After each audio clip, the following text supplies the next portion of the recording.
Amy Bradley looked out the window of her small apartment in Chicago. Snow was falling quietly outside, covering the streets and trees in white. She sighed deeply. The feeling in her chest was heavy and tight. Christmas was coming soon, but Amy didn't feel happy or excited like other people. Instead, she felt worried and a little sad. Amy had been working for 7 years as an editor at a small publishing company. She checked and fixed books and stories, making sure they were free of mistakes. Her life was steady and quiet, nothing too exciting or new. But no matter how hard she worked, Amy always felt like something was missing, like she was never enough. This feeling grew stronger when she was at home with her family. Her father, Richard Bradley, was a very successful man who built and sold big buildings in the city. Her mother, Martha, owned a fancy boutique store that sold expensive clothes. Amy's sister, Brooke, worked as a manager at their father's company. Brooke was even on the cover of a local magazine, praised as a young business star. At home, Amy always heard words that made her feel small. Her mother would say, "Amy, when will you stop being a bookworm? Are you okay with making so little money? Why can't you be more like Brooke and aim higher?" Her family expected her to be ambitious and successful like Brooke, but Amy felt stuck, and she didn't have the courage to tell them about her dreams. She could only nod quietly and say nothing. One day, Amy looked at her phone. There was a message from her mother that came a few days ago. "We're having a family dinner at Lucille for Christmas, 7 o'clock, be there." It was short and commanding, not asking if Amy could come. Lucille was the most expensive and hardest to get into French restaurant in Chicago. Amy knew her father probably used his powerful friends to book the table. Amy stood up and sat down at her desk. Around her were many cookbooks and photos of beautiful food from different countries. Cooking was her secret passion. For 4 years, she had been writing a blog called Amy's Kitchen Diary. Every weekend, she spent time creating recipes, taking pictures, and writing stories about food. Not many people read her blog yet, but slowly it was growing. Recently, some cooking magazines even asked her to write short articles, but Amy never told her family. She was afraid they would say cooking was just a hobby and not a real job. On her computer screen was her latest article, a Christmas recipe for orange and rosemary roasted duck. Below it was a comment from a reader. "I tried cooking this recipe for the first time, and my family loved it." Comments like that gave Amy a little bit of hope and confidence. Amy put her phone away and opened her closet. The family dinner was coming soon, and she wondered what she should wear. Her eyes stopped at her only fancy dress, a deep green cashmere dress she had bought last year with a small bonus from work. This year, she whispered softly, this was the first Christmas family dinner in 3 years. Maybe this time, things would be different. Maybe her family would finally see her for who she really was. Maybe this year, she would be accepted. Amy took a deep breath and pulled the dress from the closet. That evening, Amy stood outside Lucille. Warm light shone from the windows, and the street was filled with people in holiday moods. She stepped out of the taxi, smoothing her green dress with shaky hands. She looked down at her feet and thought, no more hiding, no more running away. Inside the restaurant was beautiful and elegant. Crystal chandeliers hung from the ceiling, and soft French music played in the background. Waiters and chefs walked quietly, smiling at customers. "The Bradley reservation?" the receptionist asked when Amy arrived. She smiled and led Amy to a private room in the back. On the way, Amy stopped to look at the fancy dishes displayed like art in glass cases. The colors, the steam rising from hot plates, everything looked perfect. "Someday, I want to make food like this," Amy thought to herself. She walked toward the table where her family was waiting. "Oh, you finally came," her mother said, looking Amy up and down. Martha wore a pearl necklace and a perfect designer suit. She looked proud but cold. "Sorry I'm late," Amy said quietly. "As usual," her father said while looking at his watch. He was in his mid-50s with salt and pepper hair and wore an expensive suit. He looked powerful and important. "Sis, nice dress. You tried," Brooke said with a smile that didn't reach her eyes. She wore diamonds and looked like she belonged on a magazine cover. Amy suddenly felt her dress was not good enough next to her sister's glamorous outfit. Her father raised a glass of expensive champagne. "To another year of health and success for the family," he said. Everyone clinked their glasses. Amy smiled but thought about her own success. Her blog had been recognized by a food website as a rising star last month. Should she tell them? No, she swallowed her words and stayed quiet. "Brooke, tell us about your projects this year," her father said. Brooke talked about a new building project she was managing. The talk soon turned to work, gossip, and politics. Amy just listened, nodding sometimes. When the main course was finished and dessert arrived, Martha said, "We haven't exchanged Christmas presents yet." She took out beautifully wrapped boxes from her shopping bag. "Brooke, here's yours." Brooke opened a large box and smiled widely. Inside was the newest designer handbag with a long waiting list. Then her father gave Martha a 2-week vacation to a luxury resort. Martha looked happy. Amy waited nervously for her turn. She had brought small presents, books she edited and homemade cookies, not expensive, but made with love. Martha looked at Brooke and said, "Give Amy's present." Brooke smiled and handed Amy a small envelope. "It's something special," she said. Amy opened the envelope slowly. Inside was a single paper. Her face went pale. It was the bill for the dinner. "What is this?" Amy asked, confused. "It's your present, the cost of this meal. Please pay it," her mother said loudly. "Isn't that fair?" Brooke laughed. "You always depend on us. It's time you started paying your way." Her father added, "It's good for you to learn independence." Amy couldn't believe what was happening. She wasn't sure if it was real or just a dream, but when she looked into Jacob's eyes, she saw something honest and true. He had actually read her blog, and that made her heart feel warm and happy. After a moment, she finally said, "I'd love to hear more." Jacob smiled happily. "Great, how about Monday at 2 p.m. next week? I'll be waiting at my office." He gave a small bow to everyone and said, "Please enjoy your time here. After dessert, we have special Christmas cocktails ready before you leave." After a short silence, Brooke, Amy's sister, asked, "Sis, what's going on? How does someone like him know about your blog?" Amy's other sister, Martha, also asked, "Yes, Amy, why didn't you tell us about this important thing before?" Amy took a deep breath. She felt it was time to finally speak about something she had kept inside for so long. "I've been writing a food blog for 4 years, she said. "At first, it was just to keep track of my cooking experiments, but slowly more and more people started reading it." She grew more confident. "Last month, we passed 100,000 page views. Some cooking magazines even started asking me to write for them." Brooke was quiet, surprised. Amy smiled proudly. "Is that a big deal? For a food blog, it's doing really well." "My readers are mostly women between 30 and 50 years old," Amy said. "They want to try real, homemade cooking. Their comments and support keep me going." As Amy spoke, she felt her confidence grow. She showed a side of herself her family had never seen before, a strong, passionate side. "Lately, I've been writing about more than just cooking," she explained. "I write about food culture, small food shops in Chicago, how to pick fresh ingredients, and how to make homemade jams." Richard, her father, listened closely. For the first time, he saw Amy not just as his daughter, but as a serious businesswoman. Martha had never heard Amy speak with such confidence and pride. "Why didn't you tell us before?" Martha asked softly. Amy hesitated but decided to be honest. "I was afraid you would make fun of me," she said quietly. The table went silent. Amy's words touched their hearts. They finally understood how much they had hurt her by not supporting her before. "I didn't mean to hurt you," Martha said, but couldn't say more.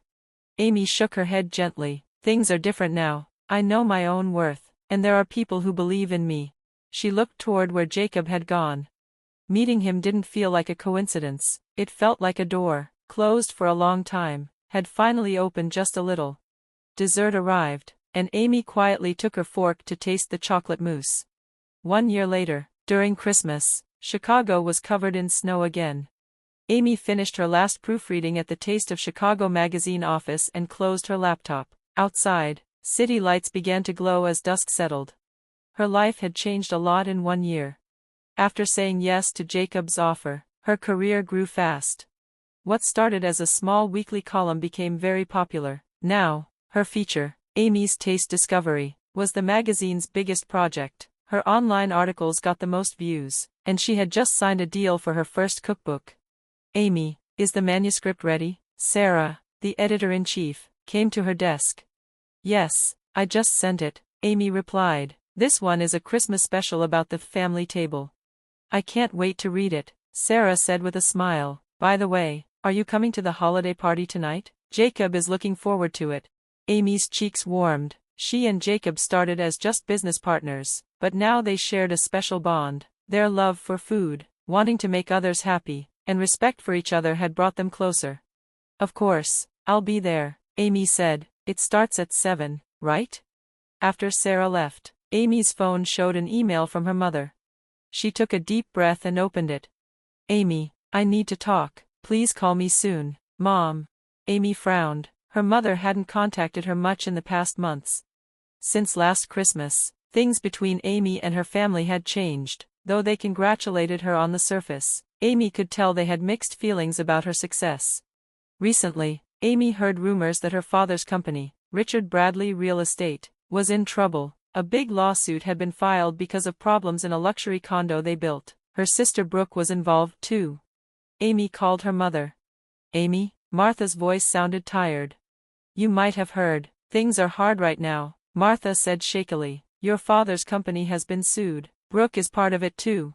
I know, Amy said softly. I read about it. We need money, Martha said. Since you're successful, maybe you can help.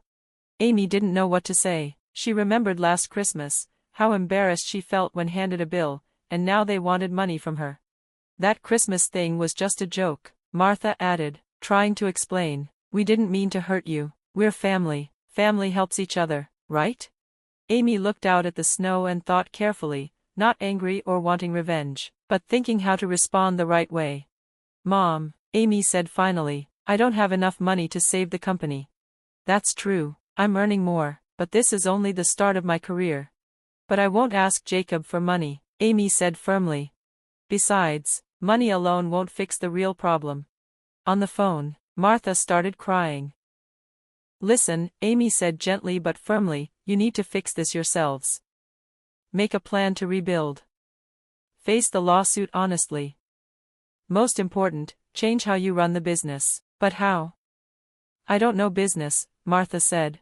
But I know what it means to have courage and start over, Amy said. Think about me a year ago. What do you really want? What matters most to you? Maybe start there.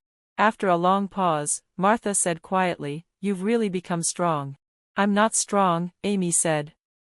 I've just been honest with myself. After ending the call, Amy looked at a framed photo on her desk, the cover of the first issue of Taste of Chicago magazine, showing her and Jacob smiling proudly. There was a knock on the door. Jacob peeked in. Ready? He asked kindly. I want to talk before the party. Amy nodded and grabbed her coat. They left the office, but instead of going to Lucille's, Jacob took her to a small park. Snow was falling softly, and trees were decorated with lights. Jacob held her hand.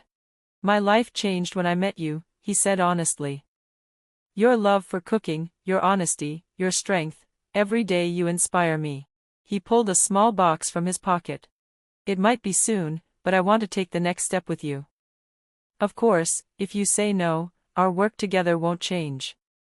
But I want you to know how I feel. Amy was speechless when she saw the ring inside the box. Her heart was full of joy and surprise. Then she thought about her family. There's something I have to tell you, she said seriously. My family is going through hard times. She told him everything about her call with her mother and how she felt. Jacob listened quietly and smiled gently. I will support whatever you decide, he said. People make mistakes. Your family is like that. But if they really want to change, shouldn't you give them a chance? Amy felt the cold snowflakes on her cheek and thought about his words. You're right, she said finally. I don't want to give up on them. But if we want to be a real family again, they have to change too. And I want to be strong enough not to get stuck in the past. She looked at Jacob and took the ring. My answer is yes. She smiled. Tomorrow, I'll call my family and tell them if they want to try again, I'm ready. Jacob hugged her. The Christmas lights sparkled softly around them. On this winter night, Amy found her path, to accept new love, carry past pain, and try to forgive those who hurt her. She understood that real strength means standing up, moving forward, and sometimes reaching out a hand. 5 years later, Amy was sitting in the private room of Embrace, a fancy new restaurant from Monroe Group. Her life had changed in ways she never imagined. Her cookbook was a bestseller and now in its third edition. The food festival she organized was famous across the U.S. She and Jacob had been married 3 years, walking together not just in work but in life. "Is the cake ready?" Amy called toward the kitchen. "Perfect," the chef said with confidence. Tonight was special. It was like the end of a story that started on that Christmas 5 years ago. Amy looked out the window at Chicago's beautiful night lights. The door opened, and the first guest came in. Brooke walked toward her, smiling. Behind her was a young man carrying a small cake box. It was David, Brooke's fiancé. "I baked this myself," Brooke said shyly, opening the box. "I'm still learning." Amy couldn't hide her surprise that her sister was now baking cakes. Brooke had rebuilt her life after their father's company troubles. After many tries, she opened a small bakery that was now loved by many locals. "It looks wonderful," Amy said sincerely. "The decorations have really improved too." Their parents arrived next. Richard and Martha looked older but kinder. "Sorry we're late," Martha said. The food bank volunteer work took longer than expected. After almost going bankrupt, Martha had started working at a food bank to give back to the community.